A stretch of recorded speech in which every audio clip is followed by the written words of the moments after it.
Dear students, today we are going to discuss spherical mirrors.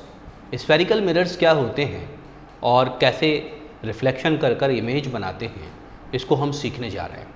But उससे पहले हम spherical mirrors कैसे बनते हैं और कैसे दिखते हैं उसको डिस्कस करते हैं. ओके और कुछ इम्पॉर्टेंट नॉमेनक्लेचर हैं, कुछ टर्म्स हैं associated with the spherical mirrors, उसको हम देखेंगे. ओके तो सबसे पहले स्फेरिकल मिरर्स के नाम में दो चीज़ें हैं, एक है स्फेरिकल, दूसरा है मिरर. तो स्फेरिकल मिरर एक्चुअली में मिरर्स होते हैं जो एक स्फेयर का हिस्सा होते हैं. तो ये कैसे बनाए जाते हैं या कितनी टाइप्स के होते हैं, इसको हम डिस्कस करते हैं.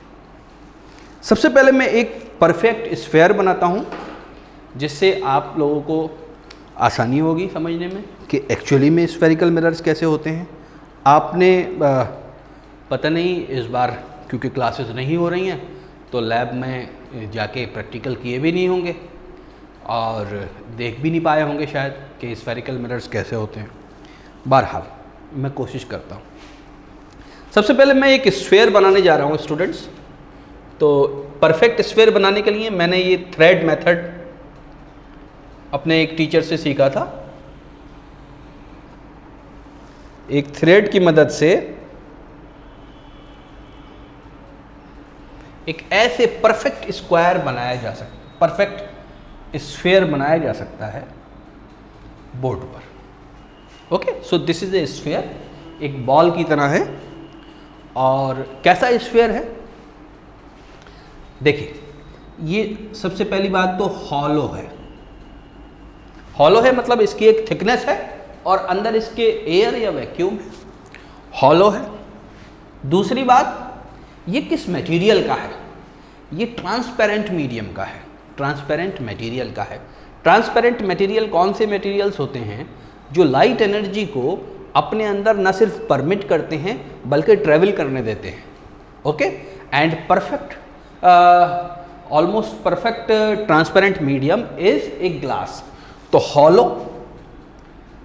Sphere of glass.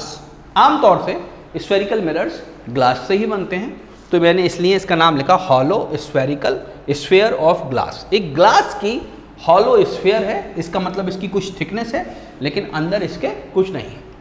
अंदर इसके कुछ हो या ना हो, इसका एक ज्योमेट्रिकल सेंटर जरूर होगा. Okay this is the geometrical centre.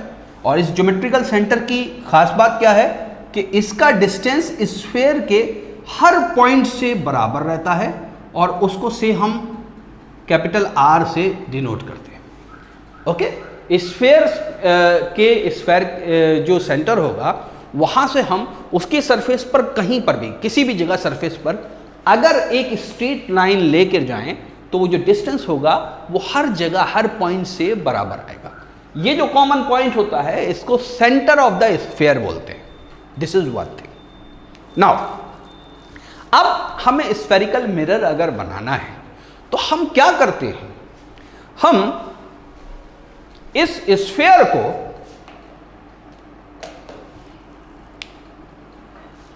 ऐसे ऐसे यहां पर ऐसे इसको क्या करते हैं, हम कट कर देते हैं इसको. ठीक, फॉर एग्जाम्पल मैं एक इस स्फीयर को ऐसे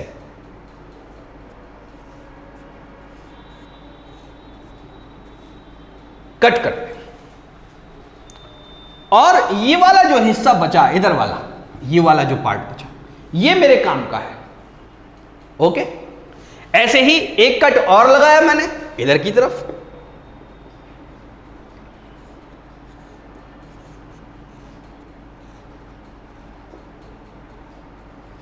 और इधर वाला जो हिस्सा है ये मेरे काम का है.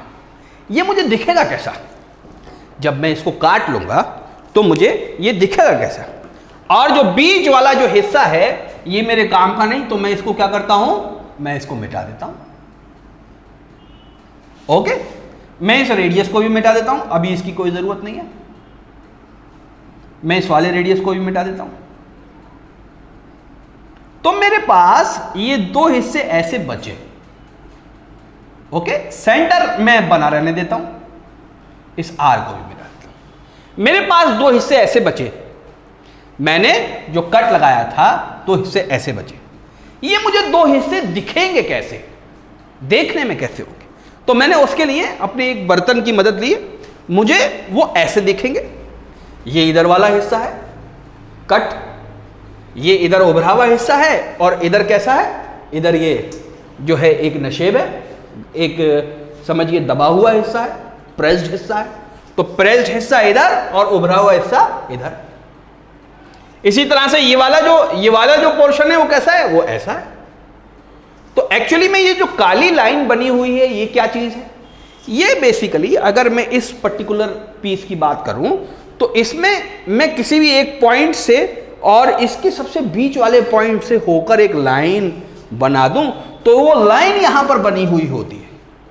बात समझ में आई? This is basically a part of that glass और स्फेरिकल ग्लास। तो ये एक्चुअली में कैसा होगा? एक्चुअली में ये ऐसा होगा, एक्चुअली में तो ये ऐसा है, हमें तो ये ऐसा ही दिखता है। अगर इसको हम देखते हैं तो ये हमें ऐसा ही तो दिखता है, लेकिन हम कौन सी लाइन में इंटरेस्टेड होते हैं? जो ये बाहर वाली लाइन है, यानी जो ये वाली लाइन। ओके, अब मैं क्या करता हूं, ये जो स्फेरिक ये जो मेरे पास हिस्सा बचा है, मैं इसके एक तरफ राइट हैंड साइड पर यानी उभरे हुए हिस्से की तरफ मैं पॉलिश कर देता हूं। कौन सी पॉलिश करता हूं? मैं एल्युमिनियम ऑक्साइड की पॉलिश करता हूं। समटाइम्स मैं दूसरा एक मटेरियल मैंने पिछले लेक्चर में लिखवाए थे उनकी करता हूं।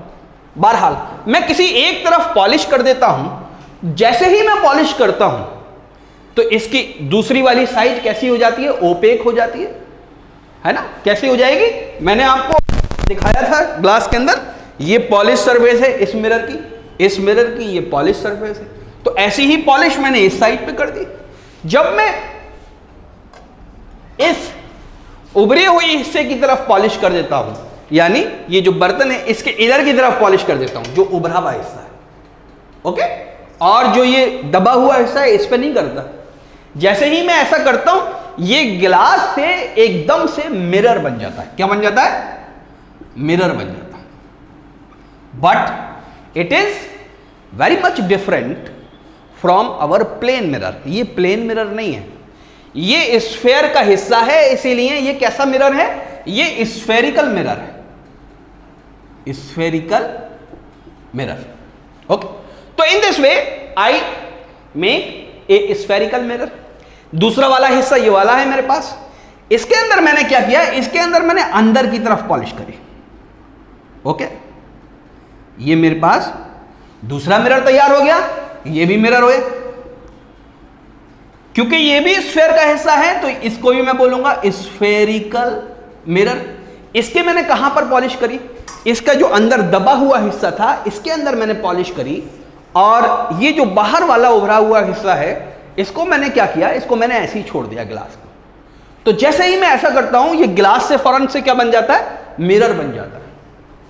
मैंने इसके राइट हैंड साइड पर पॉलिश करी थी, तो ये लेफ्ट हैंड साइड वाली जो चीज है, जो सरफेस बचेगी, ये बेसिकली कौन सी सरफेस होगी? ये रिफ्लेक्टिंग सरफेस होगी, reflecting surface.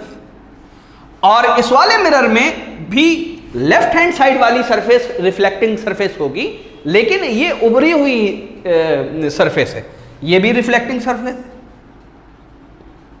Reflecting surface. Okay, अब इन दोनों मिरर का नाम अलग अलग है क्योंकि मैंने इन दोनों के अलग अलग सरफेसेस पर पॉलिश करी है।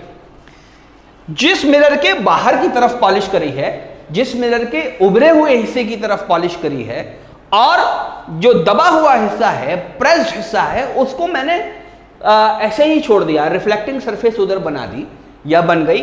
उस मिरर को मैं बोलता हूं कॉनकेव, कॉनकेव स्फेरिकल मिरर या कॉनकेव मिरर। ओके, जिस मिरर के अंदर की तरफ मैंने पॉलिश करी और बाहर उभरे हुए हिस्से को मैंने रिफ्लेक्टिंग सरफेस बनाया, उस मिरर को मैं बोलता हूं कॉन्वेक्स। ठीक, इसको आपको याद रखना है।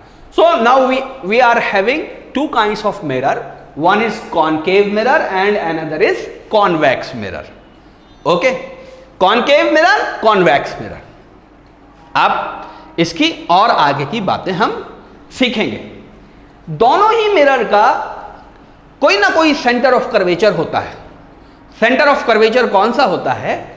जिस स्फेयर से मिलके वो बनी है उस स्फेयर का जो सेंटर होता है वही centre of curvature in mirrors का होगा। हालांकि अब स्फेयर तो दिख नहीं रही हमें, लेकिन किसी ना किसी स्फेयर से मिलके ये बना होगा। उसकी जो स्फेयर की आपका सेंटर ऑफ कर्वेचर होगा या जो सेंटर होगा वही सेंटर इसका भी होगा। ये सेंटर कहां होगा भाई? हवा के अंदर होगा। ये इमेजिनरी पॉइंट होगा, ये अलग से कोई पॉइंट हमें दिख नहीं रहा होगा, ये इमेजिनरी पॉइंट होगा। ओके, तो ये जो सेंटर है ये बेसिकली सेंटर ऑफ कर्वेचर है इस मिरर का, और इसका भी, क्योंकि ये दोनों बेसिकली एक ही स्फीयर से अभी आपके सामने मैंने बनाया। तो अभी हमने क्या सीखा? कॉनकेव मिरर क्या होता है, कॉन्वेक्स मिरर क्या होता है, और सेंटर ऑफ कर्वेचर क्या होता है। ओके, अब मैं यहां अलग बोर्ड पर दोबारा इसको बनाकर इसके बारे में कुछ बातें करूंगा। ओके, तो मैं इसके लिए अब पूरी स्फीयर नहीं बनाता, अब मैं इसके लिए सिर्फ एक स्फेरिकल मिरर का छोटा सा हिस्सा बनाता हूं।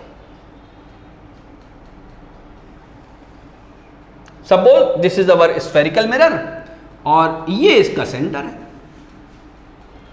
और ये मैंने फॉर एग्जांपल जो मिरर बनाया है उसकी सिर्फ मुझे इतनी ही सरफेस की ज़रूरत है, तो मैं इतना ही छोड़ देता हूं।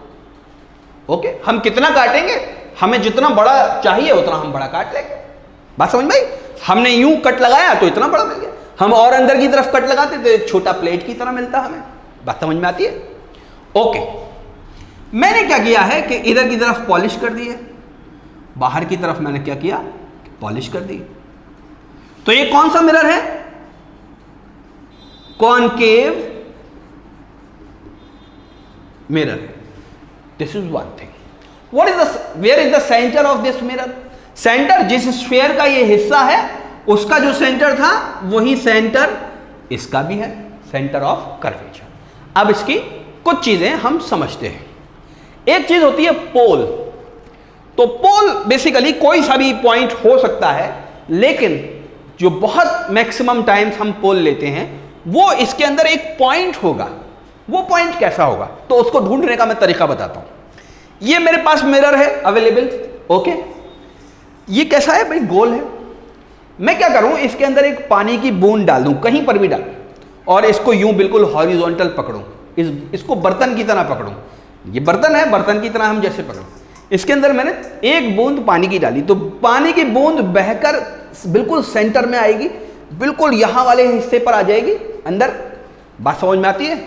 वो जो पॉइंट होगा that is maximum times taken as the pole, और बेसिकली वो सबसे बीच में होगा।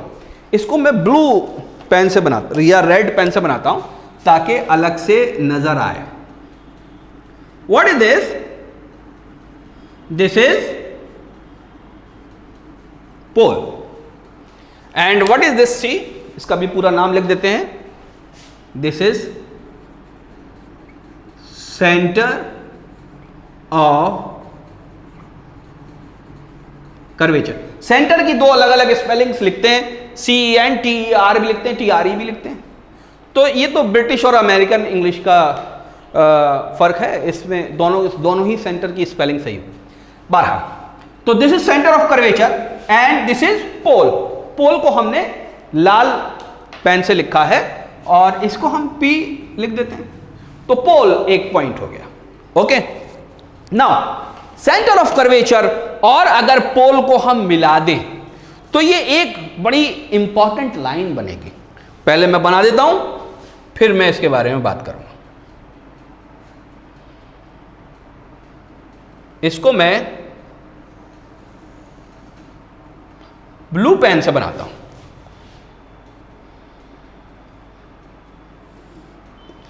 ये क्या बनाया मैंने? It is a imaginary line which passes through centre of curvature and the pole of this spherical mirror. Spherical mirror में सेंटर ऑफ कर्वेचर से और पोल से पास होकर एक लाइन जा सकती है, एक इमेजिनरी लाइन जा सकती है। ये लाइन दोनों ही तरफ आप एक्सटेंड कर सकते हैं जितनी आपकी जरूरत हो। ओके, इस लाइन का नाम क्या है? इस लाइन को हम बोलते हैं प्रिंसिपल एक्सिस। इस प्रिंसिपल की स्पेलिंग क्या होगी? जो आपके स्कूल वाले प्रिंसिपल होते हैं वही स्पेलिंग होगी, प्रिंसिपल एक्सिस। तो ये एक एक्सिस है जो प्रिंसिपल एक्सिस है, और प्रिंसिपल एक्सिस कहां से पास होती है? जो मिरर का बिल्कुल सेंटर पॉइंट होता है, जो सेंटर होता है मिरर का centre, not centre of curvature, mirror के सेंटर से बिल्कुल एक आप परपेंडिकुलर प्लॉट कर दीजिए, तो वो जो सेंटर होगा बेसिकली, वो जो लाइन होगी वो होगी principal axis. Now principal axis, इसकी डेफिनेशंस वगैरह अभी मैं नहीं लिखवा रहा हूं, आपको सिर्फ मैं बताता हूं कि कौन कौन सी चीज। तो मैंने आपको अभी क्या क्या बताया? मैंने अभी आपको पोल बता दिया, मैंने सेंटर ऑफ कर्वेचर बता दिया, मैंने प्रिंसिपल एक्सिस बता दिया। Now one very important thing, that is radius of curvature. What is radius of curvature? ये हम यहां अभी इस वाले केस में देख चुके हैं। रेडियस ऑफ कर्वेचर है बेसिकली सेंटर से लेकर पोल तक का ये जो डिस्टेंस है, this distance. Okay, this distance is equal to r, and r is known as, or r is called as radius of curvature. now radius of curvature भी आपको क्लियर हो गया। रेडियस ऑफ कर्वेचर के लिए और मैं आपको दूसरी बात बताऊं, इस सेंटर से आप मिरर पर कहीं पर भी लाइन लेकर जाइए, ये सब रेडियस ऑफ कर्वेचर होंगे, ये भी रेडियस ऑफ कर्वेचर होगा। कहीं पर भी पॉइंट लेकर जाइए वो रेडियस ऑफ कर्वेचर होगा। दूसरी बात, जहां पर भी आप पॉइंट लेकर जाएं, क्योंकि ये बेसिकली सर्किल भी है एक तरह का, इस सर्किल पर अगर मैं एक टेंजेंट बना दूं, क्या बनाया मैंने? टेंजेंट। जिस जगह पर भी ये रेडियस जा रहा है, तो इस टेंजेंट और रेडियस के बीच में हमेशा 90 डिग्री का एंगल बनेगा। This thing must be noted. What is this? C से लेकर पी तक ये भी एक आपका रेडियस ऑफ कर्वेचर है, तो यहां पर मैं टेंजेंट बना देता हूं, तो यहां पर भी कितना डिग्री का एंगल बनेगा? 90 डिग्री। जब हम ये चौकोर रेक्टेंगल बना देते हैं तो 90 लिखने की जरूरत नहीं है, लेकिन मैं लिख रहा हूं अभी। बहरहाल, तो यहां पर कैसा एंगल बनेगा? अगर मैं यहां पर एक टेंजेंट बना दूं तो यहां पर भी 90 डिग्री का एंगल बनेगा। तो रेडियस कहीं पर भी बना हो, उसकी एक तो जो उसकी लेंथ होगी वो हमेशा सेम होगी, क्योंकि स्फीयर का हिस्सा है, प्लस जिस पॉइंट पर वो इंटरसेक्ट करेगा उस पॉइंट पर अगर टेंजेंट बना दिया जाए तो 90 डिग्री का एंगल बनेगा। So this is another thing. Now radius of curvature हो गया। Okay, what is curvature? Curvature क्या होता है? खाली हम कर्वेचर की बात करें।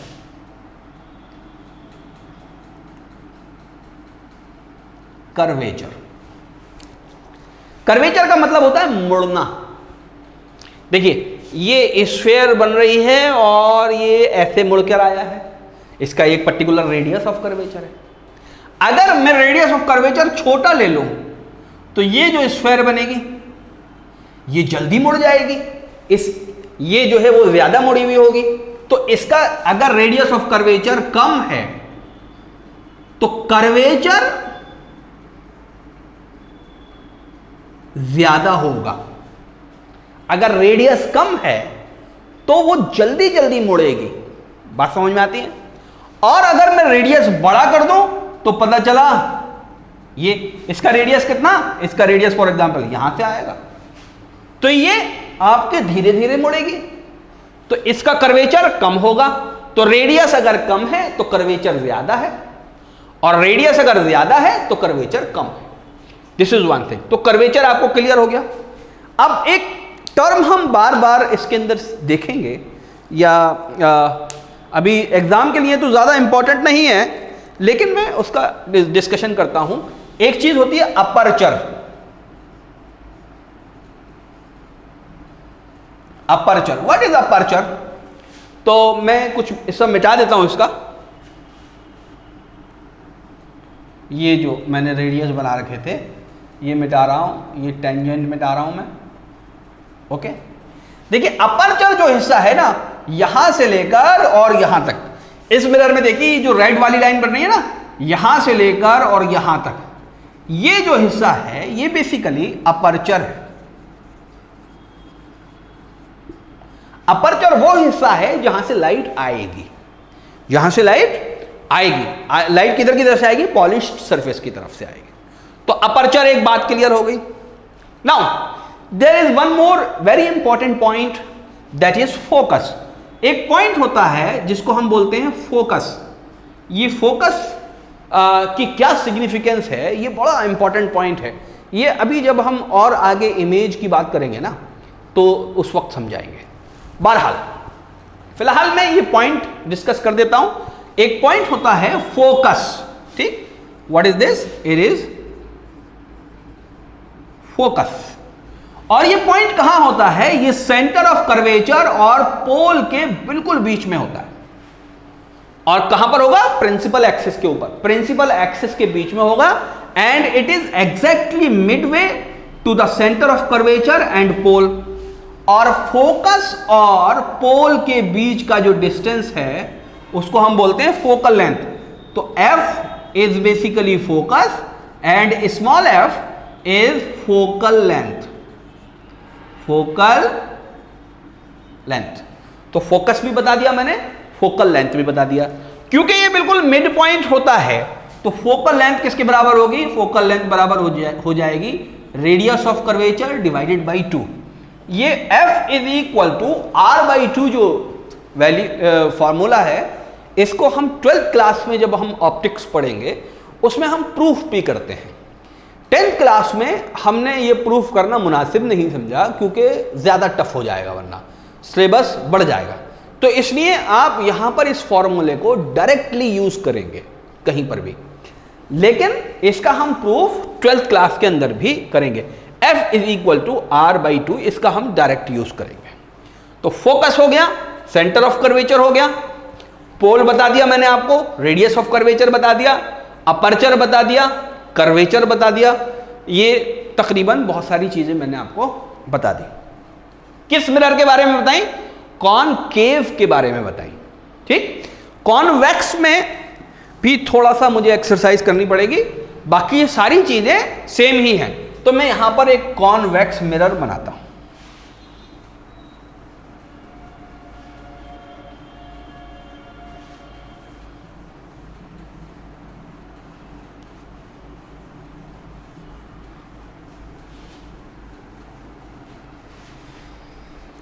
कॉन्वेक्स मिरर कैसा होगा? कॉन्वेक्स मिरर,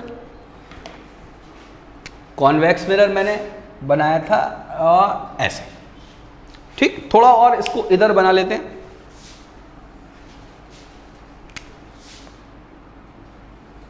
ये this is suppose convex mirror. Convex mirror की खास बात क्या? इसमें जो अंदर दबी हुई साइड है वहां पर पॉलिश्ड है। बात समझ में आती है या नहीं? ओके। इसमें ये लेफ्ट हैंड साइड वाली, इधर वाली जो ये वाली जो साइड है वो पॉलिश्ड सरफेस है। ओके, तो ऑब्जेक्ट हमेशा किधर की तरफ रहेंगे? ऑब्जेक्ट पॉलिश्ड सरफेस की तरफ। सॉरी, जो लेफ्ट हैंड साइड वाली जो चीज है वो पॉलिश नहीं, वो रिफ्लेक्टिंग सरफेस है। कौन सी सरफेस है? Reflecting surface. और ये वाली जो लेफ्ट हैंड साइड वाली चीज है, जो सरफेस है, वो पॉलिश्ड है। ओके, ये पॉलिश सरफेस है। अब ये और ये मिरर डिफरेंट कैसे हैं कि इसमें पॉलिश सरफेस की तरफ सेंटर होता है। ओके, सेंटर ऑफ कर्वेचर किधर है? पॉलिश सरफेस की तरफ है। कौन सा सेंटर होता है? ये कौन सा पॉइंट होता है? जिस स्फीयर से ये मिलकर बना है उसका जो सेंटर ऑफ कर्वेचर था वही सेंटर ऑफ कर्वेचर इस पर्टिकुलर पार्ट का भी होगा। ओके, इस मिरर का भी होगा। ये कौन सा मिरर मैं बना रहा हूं? ये कॉन्वेक्स मिरर के बारे में मैं आपको बता रहा हूं। इसका पोल किधर होगा? इसका पोल भी पॉलिश जरूर अंदर की तरफ है, तो पानी जाने से थोड़ी मना कर देगा इसके अंदर। हमने पानी की एक ड्रॉप डाली, जहां पर वो जाकर सेटल हो गई बिल्कुल बीच में। इसको जब हमने हॉरिजॉन्टल पकड़ा हुआ था, उस वक्त वो जो पॉइंट मिला हमको, वही पोल इसका भी होगा। जैसे अभी आपको एक दूसरे कॉनकेव मिरर के अंदर मैंने बताया था, वैसे ही इसका भी एक पोल मिलेगा।